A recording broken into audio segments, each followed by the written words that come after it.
शिवाजी महाराज की जय. जय भवानी. जय शिवाजी. शिवरायांच्या पदस्पर्शाने पावन झालेल्या या रायगड किल्ल्याच्या पवित्र आणि पुण्यभूमीमध्ये आपल्या ग्रुपचं फॅमिलीचं मी सर्वांचं सहर्ष स्वागत करतो. सर्वप्रथमतः माझी ओळख करून देतो. माझे नाव रुपेश झोरे. याच्या अगोदर रायगड किल्ला आपण कधी पाहिला असेल किंवा नसाल, परंतु रायगड मी तुम्हाला आज प्रत्यक्ष दाखवणार आहे. रायगड किल्ल्याची समुद्र सपाटीपासूनची हाईट आहे 2851 फुटावरती आता आपण उभे आहोत. किमान तो 3.5 किलोमीटर उंच गडावरती आपण पायी ट्रेक करू आहोत. ही रायगड किल्ल्याची मागची बाजू आहे आणि तुम्ही गडावरती पायी आला ती गडाची समोरची बाजू आहे. जसं वारकरी संप्रदायामध्ये म्हटलं जातं की मनुष्य जन्माला आल्यानंतर त्याने एकदा तरी मरता मरता पंढरीची वारी केली पाहिजे, त्यासोबत या रायगडाची वारी केली पाहिजे. का तर आपल्या मराठ्यांचं प्रेरणास्थान म्हणजे रायगड आहे. छत्रपतींनी अखेरचा श्वास जो सोडला तो या रायगडाच्या मातीमध्ये सोडलेला आहे. रायगडावरती आलेला प्रत्येक मावळा रायगडावरची माती उचलतोय आणि आपल्या कपाला लावून घेतोय. एवढी ही पवित्र जागा. रायगड ही स्वराज्याची दुसरी राजधानी आहे. स्वराज्याची पहिली राजधानी राजगड पुण्यामध्ये वेल्हा तालुका. राजगड राजधानी शिवाजी राजांना कमी पडत होती म्हणून जावळीच्या चंद्रराव मोरेंकडून महाराजांनी हा डोंगर 15 मे 1656 मध्ये जावळीच्या चंद्रराव मोरेंकडून हा डोंगर जिंकला. 15 मे 1656 ते 1670 या रायगडाची बांधकाम झाली. रायगड किल्ला बांधायला किमान 14 वर्ष लागली. 14 वर्षामध्ये रायगडावरती बांधलं काय? 11 तलाव, 84 पाण्याच्या टाक्या, 350 इमारती बांधल्या. हा समोर जो खाली दरवाजा आहे याचं नाव आहे पालखी मेणा दरवाजा. त्या साईडला समोर खाली दरवाजा पालखी दरवाजा. पालखी दरवाजा, मेणा दरवाजा ही सरळ एक आडवी भिंत आहे आणि या भिंतीला इथे 6 दरवाजे आहेत. त्याला इतिहासामध्ये म्हटलं जातं राणी महल. शिवाजी राजांना राण्या किती होत्या माहिती आपल्याला? 8 होत्या. शिवाजी राजांची जी पट राणी होती सईबाई राजगडला राहायची. संभाजी राजे 2 वर्षाच्या असताना सईबाईंचं राजगड किल्ल्यावर निधन झालं. सर्वांच्या लाडक्या आई राष्ट्रमाता जिजाऊ साहेब त्यांचं उतरतं वय झालेलं आणि त्यांच्या वयाला रायगडाचं वातावरण मानवत नव्हतं म्हणून या पाचाडमध्ये राहायच्या. पण त्यांची सेवा करायला एक राणी दिली, पुढल्या राणी घ्यायची. मग राण्या उरल्या 6. त्या 6 राण्या गडावर राहायच्या. एका राणीसाठी इथे 1 घर आहे, एकाला 1 लागून 6 घर आहेत. शिवाजी राजाने 8 राण्या केल्या का तर स्वराज्य वाढवण्यासाठी, कारण की स्वराज्यात सैन्य कमी होतं. महाराजांच्या 8 राणींची नावं आहेत सईबाई, स्वैराबाई, सगुणाबाई, गुणवंतबाई, लक्ष्मीबाई, पुतलाबाई, साकोरबाई, काशीबाई. या महाराजांच्या 8 राण्या. रायगडावरती राण्या राहायच्या 6 राण्यांची ते 6 घर आहेत. याच्यावरती सुद्धा छत होतं.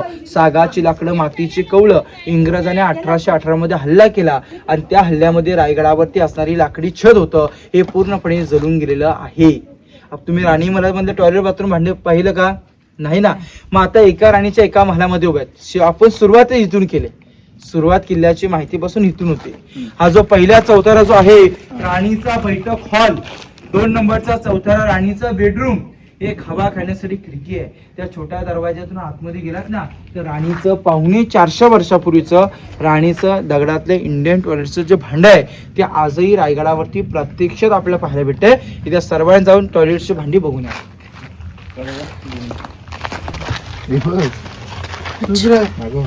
जीभला बघ तुला अक्कल आहे.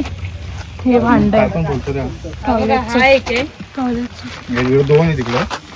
हे इकडे इथं पण 2 राणी महल आणि ते पण 2 होते. आता आपण जाऊया माहिती घ्यायला.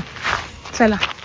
वाड्या आहेत ना, या वाड्यांना इमारतीला म्हटलं जातं अष्टप्रधान मंत्र्यांचे कार्यालय. शिवाजी राजांचे 8 मंत्री होते ना, मोरोपंत पिंगळे, हंबीराव मोहिते, रामचंद्र त्र्यंबक, रामचंद्र नीलकंठ, निरावरावजी, अनाजी पंत, रघुनाथ पंडित आणि बालाजी आवजी. हे 8 मंत्री होते. स्वराज्याचा जो राजकारभार जो विस्तार होता तो इथून चालला जायचा. म्हणजे आता आपल्या भारताचं कुठे मुंबईत दिल्लीमध्ये आहे ना महाराष्ट्राचं, तसं स्वराज्याचं इथे. त्याला म्हणतात अष्टप्रधान मंत्र्यांचे कार्यालय ऑफिस. 16व्या शतकात पहिलं मंत्रालय कुणी स्थापन केलं असेल तर छत्रपती शिवाजी राजांनी केलेलं आहे. या साईडला इकडे जाळीमध्ये 2 खड्डे आहेत. हा तो मधला खड्डा तो ओपन मध्ये दगडाने झाकलेला म्हणतात धान्य कोठार, धान्य साठवून ठेवायची जागा. एखाद्या शत्रूंनी जर का या गडाला वेढा दिला, शत्रू गडाला वेढा देणारा सांगून देऊ शकत नाही. गडाला वेढा जरी 3 महिन्याचा पडला तर या गडावर असणाऱ्या 3000 लोकांना धान्य 3 महिने बाजारपेठेला दिलं जायचं. अजूनही 3 महिन्याचा वेढा वाढला तर वरच्या लोकांनी खायचं काय? तिथे धान्य संपलंय, मग तशा लोकांना धान्य ह्याच्यातलं दिलं जायचं. जर पोटात अन्न असेल तर आपण शत्रूसमोर लढू शकतो. किती आपले महाराज ग्रेट आणि चालक असतील बघा. छोट्या छोट्या गोष्टींचा विचार करून हिंदवी स्वराज्य त्यांनी निर्मिती केली बघा. म्हणून याला म्हणतात धान्य कोठार. धान्याचा मेन साठा दादा कुठे आहे? तो कोल्हापूरमध्ये पन्हाळा किल्ल्यावर आहे. गंगा, यमुना, सरस्वती तिथे 3 धान्याची कोठार आहेत. तिथे त्याला अंबरखाना म्हणतात. रायगड कोकणात मोडतो ना, कोकणामध्ये याला कणगी किंवा पेव असं म्हटलं गेलेलं आहे. पहिला खड्डा 22 फूट, दुसरा खड्डा 20 आणि तिसरा खड्डा 15 फूट आहे. वरून धान्य ओताचे, खाली ओतलेलं धान्य लाकडी सिड्याच्या साह्याने रशीने ते धान्य काढलं जायचं. इकडे मंत्रिमंडळ पाहिले धान्य कोठार. आता पुढे त्यांचा वाडा पाहू. मीना दरवाजा सांगितला, हा पालखी दरवाजा बरोबर. आता आपल्या घराला शास्त्राप्रमाणे 2 दरवाजे आहेत दादा. मागचा दरवाजा, पुढचा दरवाजा. घर बांधलं की आपल्याला ठेवावं लागतं. मग ह्याचा वापर शिवकालात काय व्हायचा? जो मागच्या दरवाजाचा वापर ह्या स्त्रिया लोक करायचे, पुढच्या दरवाजाचा वापर पुरुष लोक करायचे. मग शिवाजी राजांच्या पालख्या गडाच्या खालून आल्या की इथून यायच्या, राण्यांच्या पालख्या आल्या की तिथून यायच्या. म्हणून त्याला मेणा, ह्याला पालखी. प्रकार काय आहे? फरक एवढाच आहे, मेणा ही पॅकबंद आणि पालखी ही ओपन असल्यामुळे समोरच्या बाजूली पालखी वापरायची. मग हे राणीमल आहेत ना, राणीमाला समोर होते दासींची घरं. दासी म्हणजे नोकर चाकर, शिवाजी राजांच्या राण्यांच्या सेवेसाठी असणाऱ्या सेविका, त्यांची घरं. राणीने आतमध्ये टाळी वाजवली की दासी इथं उठायची आणि आतमध्ये जायची. म्हणजे ह्या बाल्य किल्ल्यामध्ये दासीला ही राहण्याची परमिशन होती. का होती माहितीये का? जर ह्या दासींनी तिच्या घरात जाऊन अपडाऊन जर केलं तर रस्त्यामध्ये फितूर होऊ शकते ना. जी दररोज आपल्या बाल्य किल्ल्यात काय घडामोडी होत आहेत हे बाहेर समजणार, म्हणून त्या दासीला इथे राहायची जागाच केली होती. एवढे महाराज आपले ग्रेट होते. हे दासी ओटा हे आलं लक्षात तुमच्या? राणीमल, मेणा दरवाजा, पालखी दरवाजा, मंत्रिमंडळ, धान्य कोठा, या भिंतीच्या आतमध्ये महाराजांचा वाडा पाहू. आणि हा वाडा एकावर एक 2 मजले. याच्यावरती दादा सागाची लाकडं होती, मातीची कौलं, रेशमी पैठणी कापडाने सजवलेला महाराजांचा वाडा होता. पण हल्ला झाल्यामुळे जळून गेला, त्यामुळे हा उद्ध्वस्त वाडा पाहतोय आपण. पण या वाड्यामधल्या या भिंतीपासून तर त्या भिंतीपर्यंत 4 चौथरे आहेत. मी प्रत्येक चौथऱ्याची माहिती देणार आहे. पण हा जो पहिला चौथरा छत्रपतींचा बेडरूम आहे. श्वास जो महाराजांनी आज सोडला ना, आज 3 एप्रिल 1680 मध्ये शिवाजी राजांनी जो श्वास सोडल्यानंतर या जोत्यावरती सोडला, हाच तो दिवस आहे. आणि 12च्या प्रहार छत्रपती शिवाजी राजाने श्वास सोडला, त्याच वेळेस आपण इथे आता उभे आहेत. मग इथल्या त्यावेळेची परिस्थिती 3 एप्रिल 1680 ची काय असेल बघा. शिवाजी राजांचं निधन या जोत्यावरती झालं. शिवाजी राजांनी जन्म शिवनेरीवर घेतला. 19 फेब्रुवारी 1630 मध्ये त्यांचा जन्म झाला आणि 3 एप्रिल 1680 मध्ये आजचा दिवस तो इथे श्वास सोडला. मग राजाला 50 वर्ष आयुष्य लाभलं. आज आपले 20 वर्ष हे बालपणामध्ये जातात, उरले 30 वर्ष. 30 वर्षामध्ये स्वतःला राहण्यासारखं भलं मोठं घर बांधत नाही. आणि घर बांधायला घेतलं तर आपल्या जीवनाची वढाताण आहे. पण आपल्या राजाने मनासारखं धन केलं, धनासारखे राजे झाले, राजांसारखे माणसं आणि माणसांसारखं घर. अनेक राजे राजे होऊन गेले. यांच्या बाप जाद्यांच्या गाद्यांवरती बसून त्याने राज्य केलं. एकमेव राजामध्ये छत्रपती शिवाजी राजे स्वतःची गादी स्वतः निर्माण केली. अशा राजाने श्वासच्या जोत्यावरती सोडला. आणि ही बातमी गडाच्या खाली ह्याच टायमाला समजली असेल. त्यावेळी गडाच्या खाली असताना सह्याद्रीच्या कुशीमध्ये गाव हे चावऱ्या वावरे झाले. गावाच्या गावात धावत पळत गडावरती सुटली. ही दुःखाची बातमी आहे ना. ही बातमी समजल्यानंतर स्वराज्यावरती दुःखाचं डोंगर कोसळलं. पण ही बातमी या सह्याद्रीच्या कुशीत राहिली नाही, तर औरंगजेबाच्या दरबारात पोहोचली. आणि ज्यावेळी शिवाजी राजांच्या निधनाची बातमी औरंगजेबाला समजली, त्यावेळी तो औरंगजेब कुठे बसलेला? सिंहासनावर. सिंहासनावरून खाली उतरताना बोलला, अरे शिवबा जैसा दुश्मन अभी मिलेगा कहा. सिंहासनावरून खाली आला, जमिनीवर आला.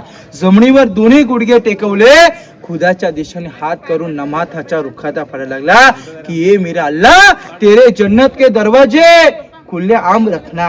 माँ बहनों की इज्जत करने वाला मेरा शेर शिवा तेरे पास आहे.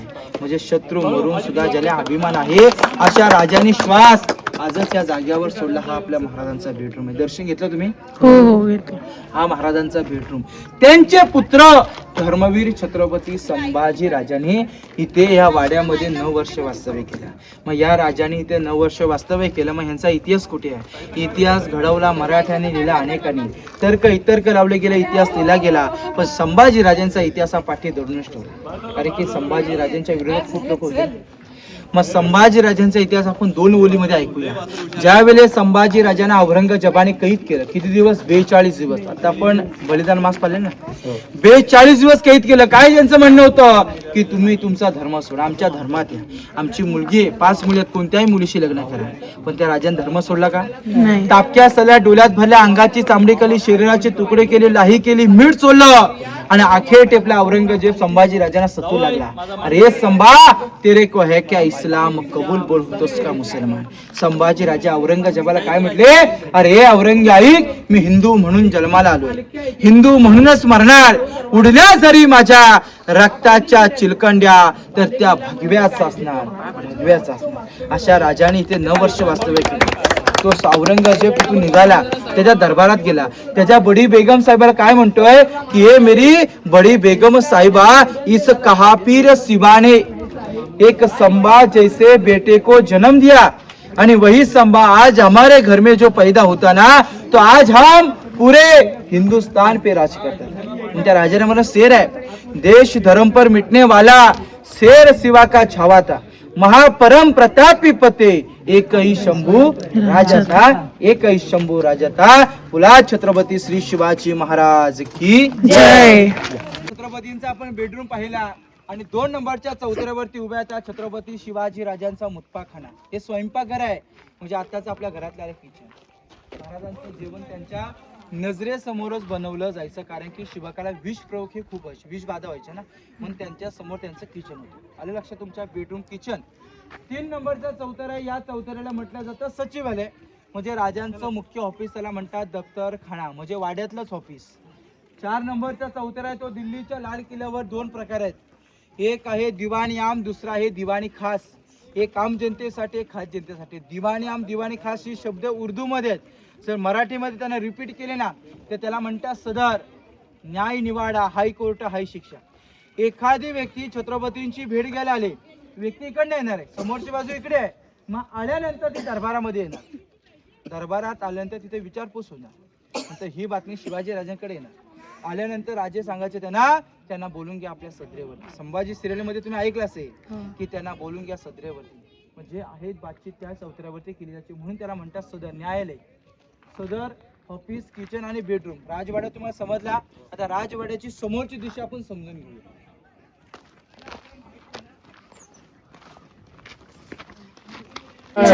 तर बघा समोर आपल्याला इकडे 2 टावर आहेत ना, हे टावर ताई एकावर एक 7 मजले होते शिवकाळात. ज्या वेळेला हे टावर एकावरती एक 7 मजले असतील ना, तेव्हा आपल्या रायगडाचं शोभा, रायगडाचं वैभव हे कसं असेल एकदा सर्वांनी कल्पना करायची. कारण की टावर 7 मजले उभे करून ठेवले होते. तर याच्या आतमध्ये काव दिव्याच्या पंत्या लावल्या जायच्या, रेशमी पैठणी कापडं सोडली जायची, सजून ठेवले जायचे. पण जो पहिला आहे ना, ह्याला म्हणतात सप्तमनुरे. छत्रपतींच्या राण्या इथे हवा खायला यायच्या. जसे की 4-5 वाजले की गार्डनला जातो ना, हीच पद्धत आहे. तुझं पाईप उभे केलेत ना, रिन्युएशनचं काम चालू आहे, त्याला म्हटलं जातं विजयस्तंभ. स्वराज्यात राजाने कोणता किल्ला जिंकलाय किंवा आज गडावरती कोणता तरी कार्यक्रम ठेवलाय, या गडाच्या खाली असणारी 28 गावातला जो तरुण वर्ग हा कार्यक्रमासाठी उपस्थित पाहिजे ना. या लोकांनाही समजलं पाहिजे स्वराज्यात किल्ला जिंकला तर भगवा झेंडा फडकावायचे आणि गडावरती कार्यक्रम आहे तर तिथे गवताची गंज झालायची. मग जो धूर निघायचा ना, त्या धुराच्या इशाऱ्यावरती लोक 5:30च्या अगोदर इथे एक लोक इथं कार्यक्रमासाठी उपस्थित राहायचे. मग एवढे आपल्या महाराजांची दूरदृष्टी होती. बघा समोर ती बघा ती विटांची खोली आहे ना, त्या खोलीला म्हटलं जातं टाकसाळ. राजांची स्वतःची बँक होती, रिझर्व्ह बँक नाशिकमध्ये ना, तशी आपल्या महाराजांची स्वतःची बँक होती. आताच्या 1च्या कॉईन वरती काय लिहिलं जातं? सत्यमेव जयते. महाराजांच्या राजमुद्रेवरती शिलालेख लिहिला जायचा. प्रतीप चंद्र लेखे विवर्ध विष्णू विश्ववंदिता शहाण्णव शिवसैषा मुद्रा भद्राय राजेथे. याचा अर्थ असा होतो, शहाजी राजांचा पुत्र शिवाजी राजे. प्रतिपेचा चंद्र जसा कलेने वाढून प्रकाश देतो, असा शहाजी राजांचा पुत्र शिवाजी राजे यांचं जे स्वराज्य चंद्राच्या कलेप्रमाणे वाढलं पाहिजे. लोकहितासाठी तिथे पैसे तयार केले जायचे, म्हणून त्याला म्हणतात टाकसाल. ही मधली जी गोल इमारत आहे दगडांची, खिडक्यांची बंद केली बघा, बाल्कनी सज्जा केली, छत्रपतींना हवा खायला जागा. आणि ही लोक दादा बघा खाली आला तो, इथे खाली एक रूम आहे, आडवादाची खाली खोली आहे, खोलीला म्हणतात खलबतखाना. खलबतखान्याचे मेन जे प्रमुख होते ते होते बहिरूपी बहिर्जी नाईक. बहिर्जी नाईक यांना तेव्हाच्या काळामध्ये 18 भाषांचं ज्ञान होतं. एका जाग्यावर बसले की ते 6 वेश चेंज करायचे. औरंगजेबाच्या दरबारात जाऊन त्याच्या दाढीला हात लावून येणारी या स्वराज्यात एकच व्यक्ती म्हणजे बहिरूपी बहिर्जी नाईक, म्हणून महाराज सतत म्हणायचे, माझ्या स्वराज्याचा तिसरा जो डोला तो बहिरूपी बहिर्जी नाईक. स्वतःच्या पत्नीला देखील माहिती नव्हतं गुप्तहेर खात्याचे प्रमुख आपले कारभार आहेत. अशी जीवाभावाची माणसं महाराजांनी भेटलीत, म्हणून राजाने हिंदवी स्वराज्याची निर्मिती केली, म्हणून याला म्हटलं जातं खलबतखाना. समोर कड्यावरती बघा दादा 2 लाईटीचे पोल दिसले तुम्हाला, लाईटीचे पोल. हा जो डोंगर सरळ खाली गेला ना तो हिरकणीचा कडा आहे. हिरकणी कडामध्ये जी आई लहान लेकरासाठी स्वतःच्या जीवाचं देखील न पर्वा करता रात्री 12 वाजता जो कडा उतरली तो कडा हिरकणीचा आहे. त्या मातेची स्टोरी अशी आहे की कोजागिरी पौर्णिमेचा दिवस होता आणि या दिवशी हिरकणी माता ही रायगडावरती दूध विकण्यासाठी आलेली, पण तिला नेम माहिती नव्हते ना, शिवकाळात नेम असायचे. गडावरती नगर वाजला, महादरवाजा बघून आला, तो दरवाजा बंद झाला, हिरकणी गडावर अडकल्यानंतर तिला खायची राहायची सोय केली सर्व, पण ती आई गडावर थांबायलाच तयार नव्हती, कारण 6 महिन्याचं लहान लेकरू घरी होतं, त्याला दूध पाजायला घरी कोणी नव्हतं. ती माता वेडी झाली, 100 एकरचा क्षेत्रफळ फिरू लागली आणि अखेर त्या कड्यावर गेली तिथे चप्पल काढली, तिथूनच खाली उतरू लागली. स्वतःच्या जीवाचा देखील न पर्वा करता रात्री 12 वाजता उतरले, अंग खरसटलं, वस्त्र फाटलं, रक्त भंबळ अवस्थेत ती माता घरी पोहोचली. आणि ही बातमी शिवाजी राजांना समजल्यानंतर तिला गडावर आणली, विचारपूस केलं आणि म्हणले तिथून आता उतरती, म्हणजे आता जाऊ शकत नाही. ज्यावेळी जात होते त्यावेळी डोळ्यासमोर लेकरू दिसत होतं, पण तेच लेकरू आता कुशीत आहे. पण त्याच्यावर अशी कविता गोड अशी आहे, सुंदर कविता आहे की रायगडावर राजधानी होती शिव छत्रपतींची, आणि कथा सांगतो ऐका अजूने तेथील हिरकणी बुरुजाची. होसले होते गाव तलासी वालुसरे या नावाचे, राहत होती गरीब कुटुंब गरीब धनगर गवल्याचे. सांज सकाळी हिरा येत असे ती दूत घेऊन गडावरी, चालत होती उपजीविका त्या मातेच्या धंद्यावरती. एके दिवशी दूत घालिता ती हिरा कशनभर विसावली, ध्यानी नाही आले म्हणे सांज वेलटी लुण गेली. सूर्यदेव मावलती झाले बंद गडाचे दरवाजे, हिरा म्हणाली मनात भ्यायली घरी ताणबाल माझे. हात जोडून करी विनवणे अव गडकरी जाऊ द्या खाली मला, आणि गडकरी बोलतात नाही आदन्या शिवरायांचे आम्हाला. बालाचे 8वे रूप ती माय झाली वेडी पिसी, आणि कडा उतरून धावत जाऊनी ती बालाला घे कुशी. अशी त्यावेळी त्या आईची स्टोरी आहे. आईचं प्रेम बालावर किती आहे. 400 वर्षापूर्वी हिरकणी मातेने स्वराज्याला दाखवून दिलं की एक आई बालासाठी काय करू शकते, तो कडा हिरकणीचा आहे. आता पुढे गंगासागर. शिवाजी महाराजांच्या राज्याभिषेकाला घागा भट्टाने काशीतून 7 नद्यांचं पाणी आणलं. महाराजांचा राज्याभिषेक झाला, जे पाणी उरलं खालच्या तलावात सोडलं, त्याचं नाव दिलं गंगासागर. याच्यावरनं सुंदर कविता आहे. गंगा यमुना आणि नर्मदा यांच्या आल्या साऱ्या बहिणी, आणले 7 नद्यांचे पाणी, ते झलिले राज्याभिषेकासाठी जल झाली तीर्थांची घर, नाव तयाचे गंगा सागर. मग तलावाचं नाव गंगासागर तलाव, पवित्र पाण्याचं तलाव आहे. 12ही महिने तलावात पाण्याचं फक्त पावसाच आहे. हा लक्षात तुमच्या. गडावर असणाऱ्या 350 इमारतींना लागणारा जो दगड आहे हा गडाच्या खालून आणणं शक्य नव्हतं, कारण की 2000 पायऱ्या आता बांधल्यात, पण तेवढा अंतर तर आहे ना 3.5 किलोमीटरचा. म्हणून महाराजांनी प्लॅनिंग काय केलं, गडावर 11 खड्डे मारले, त्यातला दगड कला बांधकामाला वापरला, उतरत्या साडीला तटबंद घातल्याने आतमध्ये पाण्याचा साठा केला. एका दगडात 2 पक्षी, पाणी पियाला तलाव आणि बांधकामाला दगडाचा केला. समोर बघा भगवा झेंडा फडकतो, ते टोक आहे बघा, टकमक टोक आहे. कडेलो चोरी लबाडी गुन्हा गद्दारी करेल त्या गुन्हेगाराचे अटका बांधायचे, गोंत्यामध्ये भराचे, गोंत्याची गाड बांधायचे, त्या टोकावरून त्या गुन्हेगाराचा चोराचा करोड तिथून केला जायचा. चुकीला माफी ही स्वराज्यात नव्हती.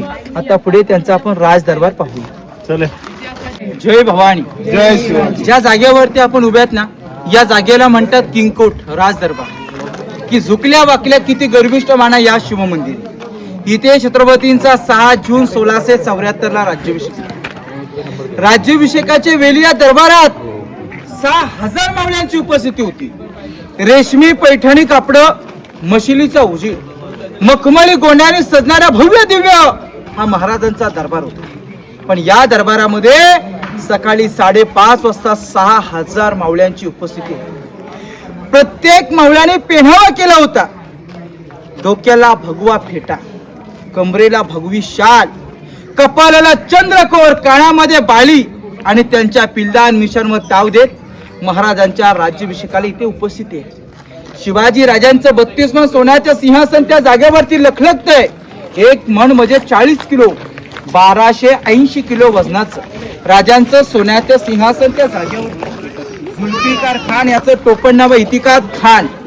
3 नोव्हेंबर 1689 मध्ये या रायगडाला सर्वात मोठा एक अजगर वेढा पडला. वेढा मात्र एवढा कठीण ठरला की शिवाजी राजांचं त्या जाग्यावरचं सोन्याचं सिंहासन घणाचे घाव घालून त्याने वितळून नष्ट केले. त्याची ओळख राहिली पाहिजे ना. म्हणून आपल्या भारताचे 7वे राष्ट्रपती डॉक्टर ज्ञानी रणसिंग यांच्या हस्ते शिवाजी राजांच्या मेघडंबरीची स्थापना झाली. मेघडंबरी म्हणजे ते वरचं छत्र ते पंचधातूचं आहे. तेव्हा ते छत्र सोन्याचं होतं. पंचधातू म्हणजे मेटलचं 5 धातूपासून बनवलं. आणि त्या छत्रीच्या आतील मूर्ती शिवाजी राजांची आहे. 6 जून 2009 मध्ये युवराज कोल्हापूरचे संभाजी राजे भोसले महाराजांचे 13वे वारसदार यांनी बसवलेली शिवाजी राजांची मूर्ती. राजांच्या गळ्यामध्ये जो हार आहे शिवप्रतिष्ठान भिडे गुरुजी सांगलीचे. सांगली, सातारा, कोल्हापूर, बेळगाव, नांदेड, धुळे, जालना असे त्या मंडळात लाखोनी धारकर आहेत. 10 वर्षांनी एकाचा नंबर लागतो. पण 2 सदस्य गडावर येतात, नित्य नेमाने महाराजांची पूजा करतात, राजांच्या गळ्यामध्ये हार घालतात आणि परतीच्या मार्गावर रिटर्न निघून जातात. ही सेवा 32 वर्ष दादा चालू आहे आणि चालूही राहणारच. शिवाजी राजांच्या राज्याभिषेकाचं वर्णन ऐकूया की राजे सकाळी पहाटे स्नान केलं, अंगावरती पोशाख परिधान केला, गळ्यात कवड्याची माळ घातली, कपाळाला चंद्रकोर लावला, कानामध्ये बाली घातली, डोक्यामध्ये झुरोटोप घातलं आणि शिवाजी राजे पालखी दरवाजातून खाली उतरले. शिरकाई मातेला साकडं घातलं आणि मंदिराच्या बाहेरनंतर गडाच्या पायथ्याशी असलेली ग्रामदेवता झुलाई मातेला वंदन केलं. त्याच मार्गाने राजे गेले जगदीश्वराला नतमस्तक झाले. भवानी मातेला साकडं घातलं आणि शिवाजी राजाने रायगडावरती हत्ती आणले होते. त्या हत्तींच्या अंबाऱ्यावरती महाराजांचा रवाना या नगारखान्याच्या बाहेर आला. राजे यांचा हत्तीच्या अंबाऱ्यातून राजे खाली उतरले. 7 सुवासण्या दरबारात उठल्या. महाराजांची आरती ओवाळली आणि महाराजांची पावलं दरबारात पडली. 6000 मावळे उठले. डोक्याचे भगवे फेटे काढले, शेले पागोटे हाताला गुंडले. महाराजांना मानाचा मुजरा केला. महाराजांनी मुजरा स्वीकारला. दोन्ही साईडने काही मावळे भाले घेऊन उभे आहेत आणि महाराजांचा म्हटलं जातं होळीचा माल. आपण मार्च महिन्यामध्ये सिमग्यात होळी पेटवतो ना, राजे ते होळी पेटवायची. पण मानाची होळी जी पेटली जायची ती रायगडावरची. इथली होळी पेटली की गडाच्या खालच्या होल्या पेटल्या जायचा. अजूनही तोच नियम इथला पाळला जातो. इथली होळी पेटवली की आम्ही खालच्या 28 गावातल्या होळ्या पेटल्या जायच्या. पण शिवकालामध्ये महाराजांच्या काळामध्ये होळीत एक नारळ टाकला जायचा.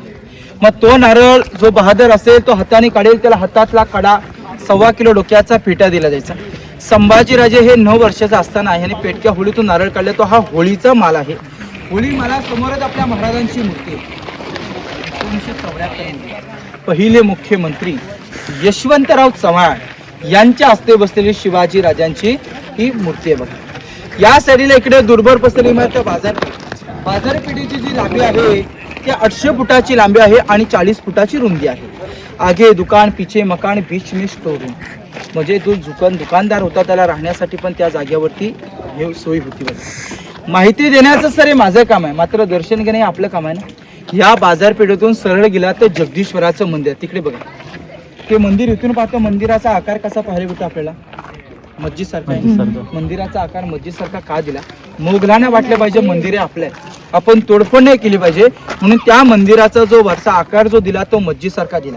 पण त्या मंदिराच्या आतमध्ये गेलात ना तर शिवलिंग, शंकराचे पिंड, हनुमानाची मूर्ती, महाराज शंकराचे, वाळेश्वराचे, महादेवाचे भक्त होते. सकाळी पहाटे स्नान झालं की महाराज पहिले त्या मंदिरात दर्शनाला द्यायचे. पण मंदिराचा गेट आहे ना, त्या गेटच्या पहिल्या पायरीवर एका दगडामध्ये शिलालेख आहे, सेवेचे ठाईत तत्पर हिरोची हिंदुलकर. ज्या कलाकाराने रायगड बांधला या कलाकाराच्या नावाची पाठी. 14 वर्षात किल्ला बांधला.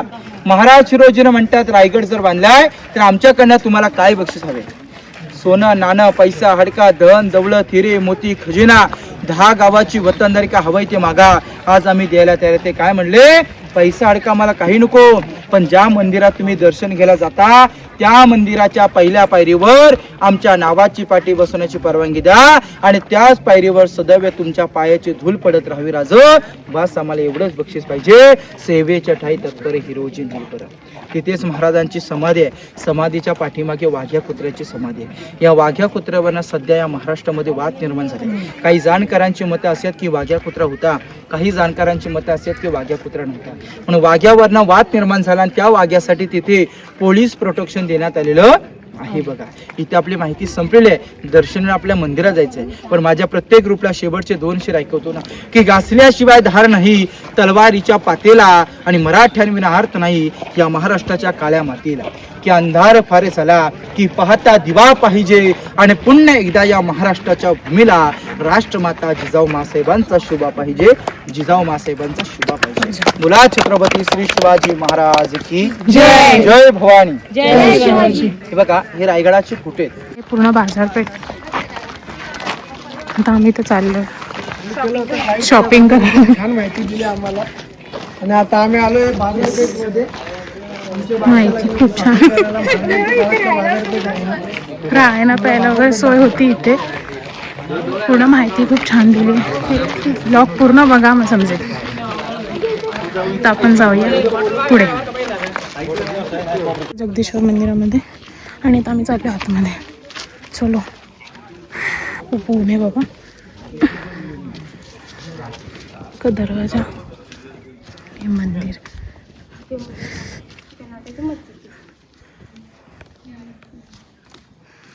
सेम मस्जिद सारखं वाटतंय पण मस्जिद नाहीये. आतमध्ये शिवलिंग.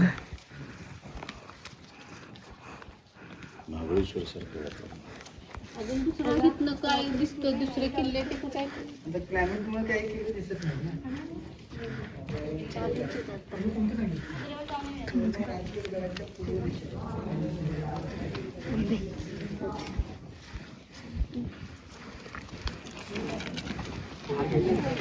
अरे हा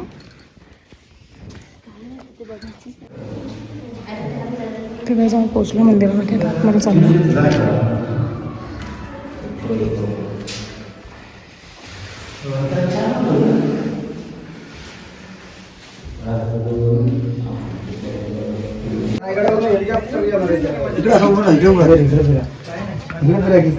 चल ना.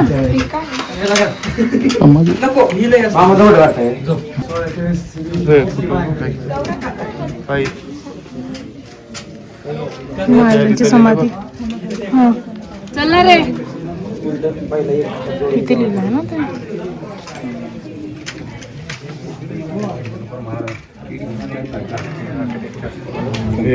त्यांचं नाव लिहिलं होतं. झूम करून हिरोजी समाधी आहे महाराजांची. हे इथे पत्रिका पण ठेवली. हे इथे पत्रिका पण ठेवली.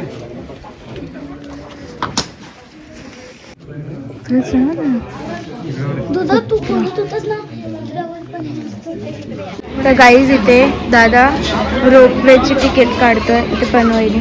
आणि बाय दीदीला सावली पाहिजे म्हणून बाय दीदी बघा कुठे बसली.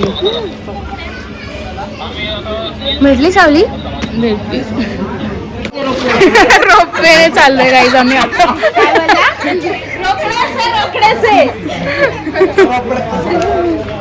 रोपवे चाललोय आता आम्ही घरी. म्हणजे खाली उतरतोय पण पायावर खूप दुखायला त्यासाठी. गाईज आम्ही आता चालतो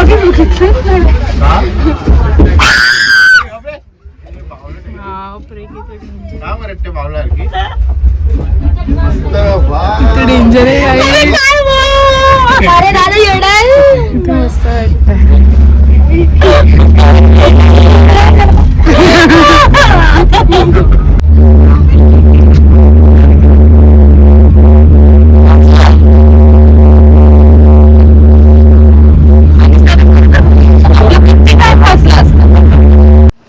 तर हे बघा काही रोपवे आम्ही इथनंच आलेलो